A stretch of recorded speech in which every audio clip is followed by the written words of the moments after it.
High school classes के YouTube channel पे आपका फिर से स्वागत है। आज की वीडियो में हम आपको बताएंगे कक्षा 9वीं विषय गणित में वार्षिक पेपर में जो क्वेश्चन आने वाले हैं सारे क्वेश्चंस को मैं आपको डिटेल में बताने वाला हूं। चैनल पे नए हैं तो चैनल को सब्सक्राइब करके बेल आइकॉन जरूर प्रेस करें। चलिए शुरू करते हैं। पहला क्वेश्चन हमारे सामने है। क्या क्वेश्चन है देखिए, 2 + √2 इंटू 2 - √2। देखिए बेटा, यहाँ पे हमारे पास a + b into a - b लिखा हुआ है और हम जानते हैं कि इसका मान a² - b² के बराबर हो जाता है। तो हमें क्या करना है, 2 का स्क्वायर माइनस √2 का स्क्वायर। तो 2 का स्क्वायर 4 होगा और √2 का स्क्वायर 2 होगा। 4 में 2 घटाएंगे तो करेक्ट आंसर कितना आ जाएगा बेटा, 2 आ जाएगा। तो हमें ऑप्शन नंबर सी पर टिक कर देना है। √3 का दशमलव प्रसार है। तो देखिए √3 जो है बेटा क्या है, अपरिमेय संख्या है। क्या है, अपरिमेय संख्या है। और अपरिमेय संख्या का दशमलव प्रसार अशांत अनावर्ती होता है। क्या होता है, अशांत और अनावर्ती। इंग्लिश में नॉन टर्मिनेटिंग नॉन रिपीटिंग। तो आपको ऑप्शन नंबर सी पर टिक कर देना है। एक घात वाले बहुपद को कहते हैं। तो यदि बहुपद में एक ही घात है तो उसे बोला जाता है रैखिक बहुपद। क्या बोलते हैं, रैखिक बहुपद कहा जाता है। अगला प्रश्न है, श्री यंत्र में एक दूसरे के साथ जुड़े कितने समद्विबाहु होते हैं। ठीक है, तो कितने समद्विबाहु त्रिभुज होते हैं, तो इसको आपको याद रखना है, 9 होते हैं बेटा। कितने होते हैं, 9। निम्नलिखित में से कौन त्रिभुजों की सर्वांग समता की एक कसौटी नहीं है। हमें पता है साइड एंगल साइड, ठीक है, एक सर्वांग समता की प्रॉपर्टी होती है। एंगल साइड एंगल मतलब कोण भुजा कोण ये भी होता है। और साइड साइड एंगल ये नहीं होता बेटा। साइड साइड साइड तो होता है लेकिन साइड साइड एंगल नहीं होता। तो ये आपका हो जाएगा ऑप्शन नंबर सी। अगले क्वेश्चन पे चलते हैं। अगला क्वेश्चन है क्वेश्चन नंबर 5 हमारे सामने। क्या लिखा है, ठीक है, 5 तो हमने कर लिया। क्वेश्चन नंबर 6 पे चलते हैं। समबाहु त्रिभुज के प्रत्येक कोण का मान कितने डिग्री का होता है। तो हम जानते हैं तीनों कोण बराबर होंगे, तो तीनों कोणों का योग 180, तो एक कोण का योग मान कितना हो जाएगा, 60 डिग्री हो जाएगा। तो आपका option number C correct answer. ठीक है, आप देख सकते हैं सारे क्वेश्चन का आंसर क्या है, ऑप्शन नंबर सी है। तो सी पर हमें टिक कर देना है। कैसे होगा मैंने आपको समझा दिया। अब चलते हैं, रिक्त स्थानों की पूर्ति कीजिए। समान भुजाओं वाले दो वर्ग क्या होते हैं। देखिए यदि हमारे पास दो भुजाएं, दो वर्ग हैं और उनके भुजाओं की लंबाई बराबर है तो दोनों वर्ग बेटा क्या होंगे, सर्वांगसम होंगे, कॉन्ग्रेंट होंगे। तो हमें क्या लिखना है, सर्वांगसम लिखना है। ठीक है, सर्वांगसम पे हमें टिक कर देना है। अगला प्रश्न है, दो कोण जिनका योग 90 डिग्री होता है। तो यदि किन्हीं दो कोणों का योग 90 डिग्री हो रहा है तो दोनों आपस में बेटा पूरक कोण कहलाते हैं। ठीक है, क्या कहलाते हैं, कॉम्प्लीमेंट्री एंगल कहलाते हैं। ठीक है, अगला क्वेश्चन है, 2 और 5 किस चतुर्थांश में स्थित है। तो देखिए x अक्ष में भी प्लस, y अक्ष में भी प्लस, मतलब प्रथम चतुर्थांश में। तो यहाँ पे हमें प्रथम चतुर्थांश उत्तर लिखना है। अगला क्वेश्चन है, 2x + 5 = 0 है तो x का मान क्या होगा। तो देखिए 2x + 5 = 0 है तो x का मान बेटा 5 का पक्षांतर करेंगे तो -5 और 2 बटे में चला जाएगा। तो -5/2 हमारा उत्तर हो जाएगा। अगला प्रश्न है, वृत्त की सबसे बड़ी जीवा। यदि हमारे पास बेटा कोई वृत्त है तो सबसे बड़ी जीवा की यदि बात करें तो सबसे बड़ी जीवा जो होती है ना बेटा, क्या होती है, व्यास होती है। क्या होती है सबसे बड़ी जीवा, व्यास होती है। ठीक है, तो हमें व्यास लिख देना है। क्या लिख देना है, उत्तर व्यास। व्यास वृत्त की सबसे बड़ी जीवा होती है। दो वृत्त क्या होते हैं हमेशा, तो समरूप होते हैं। क्या होते हैं, समरूप होते हैं। और यदि त्रिज्या बराबर हो गई तो क्या हो जाएंगे, सर्वांगसम हो जाएंगे। ठीक है, अगले क्वेश्चन पे चलते हैं। सही जोड़ी। मूल बिंदु के निर्देशांक होते हैं बेटा 0 0।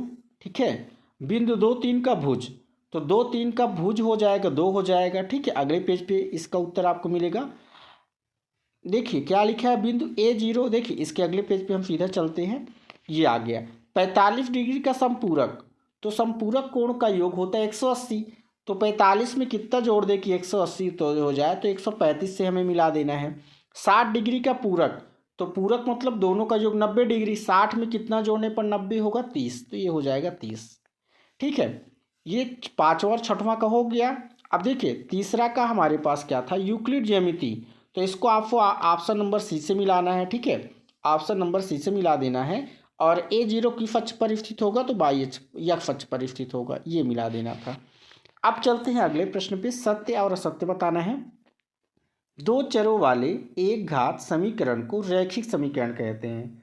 ठीक है, यदि चर राशि की अधिकतम घात 1 है और दो चर हैं तो रैखिक समीकरण कहलाता है। बिल्कुल सही बात है, इसको हमें सत्य लिख देना है। ठीक है, अगला प्रश्न है, एक निश्चित उद्देश्य से एकत्रित किए गए तथ्यों या आंकड़ों को आंकड़ा कहा जाता है, ये भी सही है।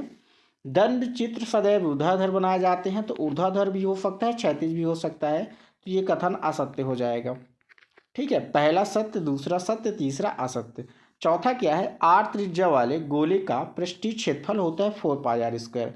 तो गोले का पृष्ठीय क्षेत्रफल 4 पाई आर स्क्वायर होता है, बिल्कुल सही लिखा हुआ है। अगला प्रश्न है, वास्तविक संख्या ए बहुपद पी एक्स का शून्यक होती है यदि पी ए बराबर 0, तो ये भी सही है। यदि ए को 0 बराबर कर देंगे तो पी ए क्या कहलाएगा, शून्यक कहलाएगा। एक वर्ग एक आयत होता है और समचतुर्भुज भी होता है। देखिए, एक वर्ग है तो हम जानते हैं वर्ग में आमने सामने की भुजा बराबर होती है, जिस वजह से आयत होगा, और चारों भुजा बराबर होती है जिस वजह से समचतुर्भुज भी होगा, तो ये स्टेटमेंट भी सही हो जाएगा। अगले प्रश्न पे चलते हैं। अगला प्रश्न है, एक शब्द या एक वाक्य में उत्तर दीजिए। वर्ग अंतराल 90 से 100 वर्ग की उच्च सीमा, तो उच्च सीमा क्या हो जाएगी, 100 हो जाएगी, निम्न सीमा 90 हो जाएगी। तो ये तो क्या पूछा है, उच्च सीमा, तो हमें 100 लिख देना है। अगला क्वेश्चन है, यदि ए बी सी की भुजाओं की लंबाइयाँ हो किसी त्रिभुज की, तो त्रिभुज का अर्ध परिमाप, तो बेटा अर्ध परिमाप होता है A plus B plus C divided by 2। ठीक है, यदि ए बी सी भुजा है तो ए प्लस बी और अपान में 2, ये आपका करेक्ट आंसर हो जाएगा। अगला प्रश्न है, सर्वसमीका x square minus 2x y plus y square किसके बराबर है। तो हमें पता है ये x माइनस बाई का होल स्क्वायर लिखा हुआ है। ठीक है, तो x माइनस बाई का होल स्क्वायर लिख देना है। By square minus 5y plus 6 का एक गुणनखंड लिखिए। तो देखिए, इसका जब हम गुणनखंड निकालेंगे बेटा, किसका, बाई स्क्वायर माइनस 5y और प्लस 6 का, तो इसके दो गुणनखंड आएंगे। पहला गुणनखंड बाई माइनस 2 और दूसरा गुणनखंड बाई माइनस 3। तो क्या बोला है, एक गुणनखंड, तो चाहे आप इसको लिख दीजिए या तो इसको लिख दीजिए, दोनों सही है। अगला क्वेश्चन है, 2x प्लस 3y में कितने चर हैं। तो चर क्या होता है बेटा, x बाई जेड जो स्मॉल लेटर में लिखा रहता है, यही तो चर है। तो कितने चर हैं यहाँ पे, 2 चर हैं, तो हमें 2 लिख देना है। रैखिक समीकरण में चर राशि की अधिकतम घात होती है, तो रैखिक समीकरण में चर राशि की अधिकतम घात 1 होती है। ठीक है बेटा, आप आंसर यहाँ पे मैच कर सकते हैं, देख सकते हैं। अगला प्रश्न हमारे सामने है, 3/5 और 4/5 के बीच दो परिमेय संख्या लिखिए। तो हमें दो परिमेय संख्या लिखना है 3/5 और 4/5 के बीच में। तो क्या करना है, ऊपर नीचे हमें 3 से गुणा करना है। 3 से गुणा क्यों करना है, क्योंकि दो परिमेय संख्या चाहिए। तो ये हो जाएगा 3 तिक्का 9 और बट्टे में 15, और ये हो जाएगा 4 3 12 बट्टे में 15। अब 9/15 और 12/15 के बीच में क्या क्या हो जाएगा, 10/15, 11/15। ठीक है, 2 ही तो निकालना था हमें, तो ये मिल गया आंसर। चलते हैं अगले प्रश्न पे। अगला प्रश्न है, 3 + √3 और 2 + √2 को सरल कीजिए। हमें कुछ नहीं करना बेटा, इनका इससे गुणा कर देना है। कैसे गुणा करना है, देखिएगा, 3 का 2 से करेंगे तो 6, 3 का √2 से करेंगे तो 3√2 आ जाएगा, 2 का √3 से करेंगे तो ये आ जाएगा 2√3, और √3 का √2 से करेंगे तो आ जाएगा √6। तो आपका करेक्ट आंसर ये हो जाएगा। ठीक है, चलते हैं अगले प्रश्न पे। इसी का अथवा लिखा हुआ है 32 की घात 1/5। ठीक है, देखिए शॉर्ट आंसर में आपको शॉर्ट में बता रहा हूँ, लेकिन समझा रहा हूँ, ध्यान से समझिएगा। 32 को हम बेटा लिख सकते हैं 2 की घात 5, और इस पूरे की घात में 1/5। हम जानते हैं कि यदि a की पावर में m हो और पूरे की पावर में m हो, तो इसका मान हो जाता है a की पावर m इंटू n, मतलब इन दोनों का गुणा हो जाता है। तो 5 से 5 कट जाएगा, हमारा 2 कट बट जाएगा। ठीक है, तो 2 हमारा सही उत्तर हो जाएगा। अगला प्रश्न हमारे सामने है, इनका हमें शून्यक बताना है। तो देखिए, x + 5 को 0 के बराबर करेंगे तो x बराबर -5 आएगा, और दूसरा क्वेश्चन था 3x - 2, इसको 0 के बराबर करेंगे तो x का मान आ जाएगा 2/3। ये हमारे उत्तर हो जाएंगे। अगला प्रश्न क्या बोल रहा है, 105 और 106 का मान ज्ञात कीजिए सर्व समीकरण का प्रयोग करके। देखिए, हम इसको लिखेंगे बेटा 100 + 5 और इसको लिखेंगे 100 + 6।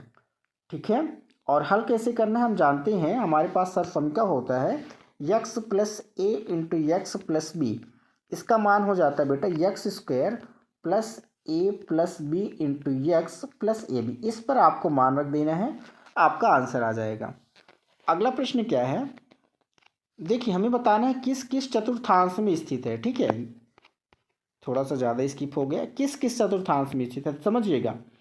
1 और 2 दोनों प्लस में है मतलब प्रथम चतुर्थांश, दोनों प्लस में है मतलब प्रथम चतुर्थांश, माइनस और प्लस मतलब x अक्ष में माइनस y अक्ष पे प्लस, तो ये द्वितीय चतुर्थांश, प्लस और माइनस मतलब प्लस और माइनस, तो ये हो जाएगा चतुर्थ चतुर्थांश। प्रथम प्रथम और ये द्वितीय और ये चतुर्थ। अगले प्रश्न पे चलते हैं, इसमें बोला है किस अक्ष पे स्थित है। तो देखिए 0 और -2 समझिएगा, 0 और -2, तो ये 0 हो गया और -2 मतलब नीचे, तो पहला हो जाएगा y अक्ष पे और दूसरा हो जाएगा 2 और 0, 2 और 0, दूसरा हो जाएगा x अक्ष पे। तो पहले y अक्ष पे, दूसरा x अक्ष पे। अगला प्रश्न है भुज और कोटि बताना है। तो x अक्ष का निर्देशांक ये कहला जाएगा भुज और y अक्ष का निर्देशांक ये कहला जाएगा बेटा कोटि। ठीक है, आई होप आपको सारे सवाल समझ में आ रहे होंगे। चलते हैं अगले क्वेश्चन पे। भुज एवं कोटि किसे कहते हैं, तो आपको सीधा लिखना है x अक्ष के निर्देशांक को भुज कहा जाता है और y अक्ष के निर्देशांक को कोटि कहा जाता है। ठीक है, अगले प्रश्न में चलते हैं बेटा। क्या लिखा हुआ है, k का मान ज्ञात कीजिए जबकि x = 2 है, y = 1 है। देखिए x के जगह में हमको क्या रखना है, यहाँ पे x के जगह में 2 रखना है और y के जगह में कितना रखना है, 1 रखना है। इसको हल करेंगे तो 2 × 1 = 2 और 3 × 1 = 3, 3 और 2 कितना हो जाएगा बेटा, देखिए x के हम 2 रखना था तो 2 दूना 4 और 3 कितना हो जाएगा 7, k का मान आ जाएगा 7। अगला प्रश्न है x = 4y की कोई 4 हल लिखिए। तो हमें y का मान अलग अलग रखना है तो x का मान अलग अलग मिल जाएगा। सपोज करिए यदि हम y का मान 0 रखेंगे तो x का मान भी 0, y के जगह में 1 रखेंगे तो x का मान 4 आ जाएगा, y के जगह में 2 रखेंगे तो x का मान कितना आ जाएगा, 8 आ जाएगा। ऐसे करना है। ठीक है, अगला प्रश्न है आप लोग के सामने, क्या लिखा हुआ है, देखिए यहाँ पे दिया है, मोस्ट इंपॉर्टेंट क्वेश्चन है, इसको अच्छे से प्रिपेयर कर लीजिएगा। हमें दिया है AB = BD। देखिए यहाँ पे थोड़ा सा मिस्टेक है, AB नहीं होगा AC होगा, AC बराबर है BD के। ठीक है, AC = BD है तो हमें ये सिद्ध करना है कि AB और CD बराबर होंगे। देखिए कैसे हल करेंगे, AC बराबर क्या दिया है हमें, AC बराबर दिया है कितना, BD। सिंपली हमें दोनों तरफ BC घटाना है बेटा, तो AC - BC हो जाएगा और BD - BC हो जाएगा। ठीक है, दोनों तरफ क्या करेंगे, BC घटाएंगे तो इधर हमारे पास बचेगा AB और इधर क्या बचेगा, CD बचेगा। ऐसे प्रूफ कर देना है। ठीक है, बहुत ही अच्छा क्वेश्चन है, बहुत ही सरल है। चलते हैं अगले क्वेश्चन पे। तो अगला क्वेश्चन है हमारे सामने, देखिए क्या क्वेश्चन है, बहुत ही सरल। इसमें हमें क्या निकालना है बेटा, सबसे पहले निकालना है AGE। AGE कहाँ पे है, ध्यान से समझिए, AGE ये वाला एंगल निकालना है हमें। अब समझिएगा, हमें GED पता है, ये वाला एंगल पता है बेटा 126, तो इसका एकांतर कोण तो है ये, तो एंगल AGE बराबर कितना आ जाएगा, ये आ जाएगा बेटा 126 डिग्री। कैसे, एकांतर कोण से। ठीक है, इसका मैं डिटेल सोल्यूशन आपको प्लेलिस्ट में प्रोवाइड कर चुका हूँ, आप देख सकते हैं। ठीक है, यहाँ पे मैं थोड़ा सा शॉर्ट में बता रहा हूँ। अब देखिए सेकेंड में GEF निकालना था, GEF मतलब ये वाला एंगल निकालना था। तो समझिएगा ये टोटल है हमारे पास 126, 126 में हम 90 माइनस कर देंगे तो ये कितना आ जाएगा, 36 आ जाएगा। तो ये हो जाएगा हमारे पास 36। बचा क्या, FGE ये हमें निकालना था। तो हम क्या करेंगे, 180 में 126 घटा देंगे। ठीक है, देखिए टोटल 180 होता है और ये 126 है, तो 180 - 126 करेंगे तो कितना आ जाएगा हमारे पास, ये आ जाएगा जाके 54 डिग्री। ठीक है, अब चलते हैं अगले क्वेश्चन पे। अब यहाँ से मैं आपको डिटेल सोल्यूशन बताने वाला हूँ। क्या लिखा है, दर्शाइए कि समबाहु त्रिभुज का प्रत्येक कोण 60 डिग्री का होता है, ये बताना है। और इसके अथवा में क्या क्वेश्चन है आप देख लीजिए, दोनों क्वेश्चन का सोल्यूशन मैं आपको दिखा रहा हूँ। आपका पहला क्वेश्चन ये था, दर्शाइए कि किसी समबाहु त्रिभुज का प्रत्येक कोण 60 डिग्री का होता है, ये क्वेश्चन है। कैसे करना है, हमें एक समबाहु त्रिभुज बनाना है ऐसे। ठीक है, और क्या मान लेना है कि अब चूंकि समबाहु त्रिभुज में तीनों भुजाएं बराबर होती हैं तो AB, BC और C ये तीनों बराबर हो जाएंगे। ठीक है, चूँकि ये दोनों भुजा बराबर है तो दोनों कोण भी बराबर हो जाएंगे, तो कोण बी कोण सी के बराबर हो जाएगा और कोण ए कोण बी के बराबर हो जाएगा, जिस वजह से स्टूडेंट तीनों कोण बराबर हो जाएंगे। हमें ऐसे प्रूफ करना है, ठीक है। अब तीनों कोणों का योग 180 होता है, तो प्रत्येक कोण कितने कितने डिग्री का हो जाएगा, 60 डिग्री का। आपको ऐसे लिखना है, आप बढ़िया से इसका स्क्रीनशॉट ले लीजिए और इसको ऐसे ही राइट कर दीजिएगा, ठीक है। चलते हैं अगले क्वेश्चन पे। तो इसका जो अगला क्वेश्चन था स्टूडेंट ये था, हमें क्या प्रूफ करना था। देखिए, हमें प्रूफ करना था एक त्रिभुज है हमारे पास, समद्विबाहु त्रिभुज, जिसमें ए बी बराबर है ए सी के, ए बी ए सी के बराबर है, और ए पी जो है बी सी पर लंब है, बी सी पर एक लंब है ये ए पी। हमें सिद्ध करना था कोण बी कोण सी के बराबर है। तो आप इसको देख लीजिए, आपको ऐसे हल करना है, ठीक है। डिटेल सोल्यूशन चाहिए तो ऑलरेडी मैं अपने प्लेलिस्ट में बता के रखा हूँ, ठीक है। आप वहाँ पे जाके समझ सकते हैं बेटा, ठीक है। चलते हैं अगले क्वेश्चन पे। तो अगला क्वेश्चन हमारे सामने है, आप देख सकते हैं कहाँ तक हो गया था, क्वेश्चन नंबर 15 तक हो गया था। क्वेश्चन नंबर 16 पे चलते हैं। तो क्वेश्चन नंबर 16 हमारे पास क्या था बेटा, देखिए, सिद्ध कीजिए समांतर चतुर्भुज के विकर्ण एक दूसरे को समद्विभाजित करते हैं। चलिए इसका सलूशन देख लेते हैं।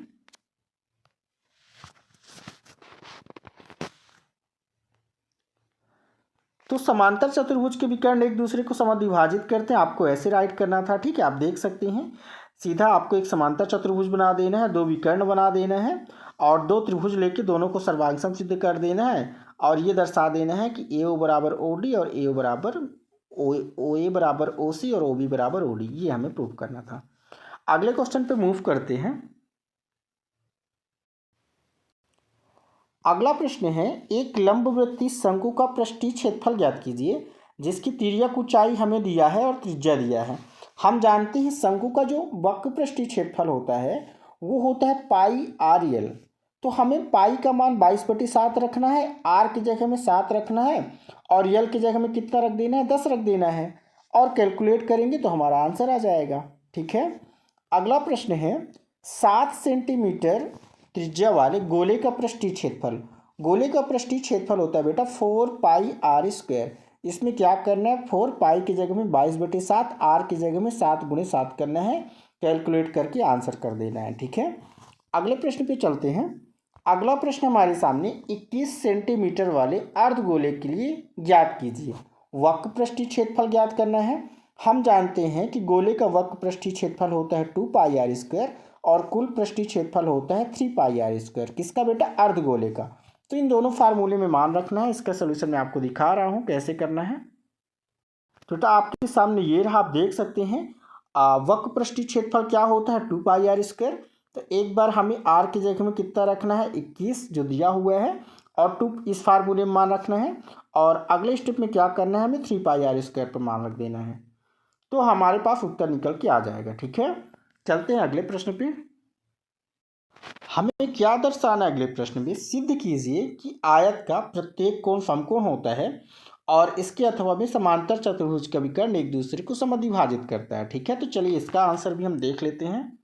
तो नेक्स्ट क्वेश्चन हमारे सामने ये रहा, क्या सिद्ध करना था कि आयत का प्रत्येक कोण समकोण होता है, ठीक है। तो आपको एग्जैक्ट ऐसे ही राइट करना है। आप इसका स्क्रीनशॉट लेके इसको अच्छे से सॉल्व कर लीजिए, तैयार कर लीजिए। चलते हैं नेक्स्ट क्वेश्चन पे। नेक्स्ट क्वेश्चन हमारे सामने है, इसमें क्या करना है, देखिए नेक्स्ट क्वेश्चन में हमें इसका क्या करना था स्टूडेंट, हमें इसका बहुभुज चित्र बनाना था, ठीक है। इसका अगला पेज थोड़ा सा मिस, 1 मिनट। तो अगले प्रश्न में हमें क्या करना था, यहाँ पे देखिए हमें यहाँ पे लिखा हुआ है दोनों टीमों के आंकड़े निरूपित कीजिए, ठीक है, बारंबारता बहुभुज पे। तो हमें बारंबारता बहुभुज बेसिकली इसमें बनाना था। तो कैसे बनाना है ये हम देखते हैं, ठीक है। तो चलिए देखते हैं इसका सोल्यूशन क्या हो। बेटा आपके सामने ये क्वेश्चन था, ठीक है, बारंबारता बहुभुज कैसे बनाना है। तो आप देख सकते हैं पहले तो आपको सारणी बनानी है, ठीक है। इसमें वर्ग अंतराल लिखना है, टीम ए और टीम बी। इसके बाद ये हमें बारंबारता बहुभुज बनाना है। आप इन दोनों बहुभुज को अलग अलग कलर से बना सकते हैं, ठीक है। चलते हैं अगले प्रश्न पे। अगले प्रश्न में भी हमें क्या बनाना है, बारंबारता बहुभुज ही बनाना है। तो चलिए इसका सोल्यूशन मैं आपको बता दे रहा हूँ क्या होना चाहिए इसका करेक्ट आंसर। तो अगला क्वेश्चन ये था हमारे पास, इसमें हमें क्या बनाना था, बारंबारता बहुभुज।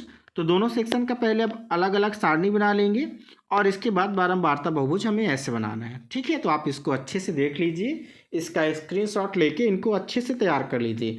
बहुभुज का एक प्रश्न आपके एग्जाम में डेफिनेटली देखने को मिलेगा। मूव करते हैं स्टूडेंट अगले क्वेश्चन पे। अगले प्रश्न में हमें दिया हुआ है x plus y plus z बराबर 0 है, तो दर्शाइए कि x cube plus y cube plus z cube का मान इतना होगा, 3xyz होगा, और अथवा में दोनों को गुणा करना है। तो देखिए इसका सोल्यूशन क्या होगा।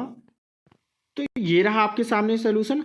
हमें एक फार्मूला पता है स्टूडेंट कि x cube plus y cube plus z cube minus 3xyz बराबर इतना होता है। और यदि x plus y plus z बराबर 0 हो गया, जो कि क्वेश्चन में दिया है, तो ये स्टेप स्टूडेंट 0 हो जाएगा। तो हमारे पास बचेगा finally x cube plus y cube plus z cube minus 3xy बराबर 0। 3xyz का पक्षांतर करेंगे तो हमारे सामने आंसर आ जाएगा x cube plus y cube plus z cube बराबर 3xyz। तो आपको ऐसे सॉल्व करना था। ठीक है, इसका आप बढ़िया से स्क्रीनशॉट ले लीजिए और इसको अच्छे से तैयार कर लीजिए।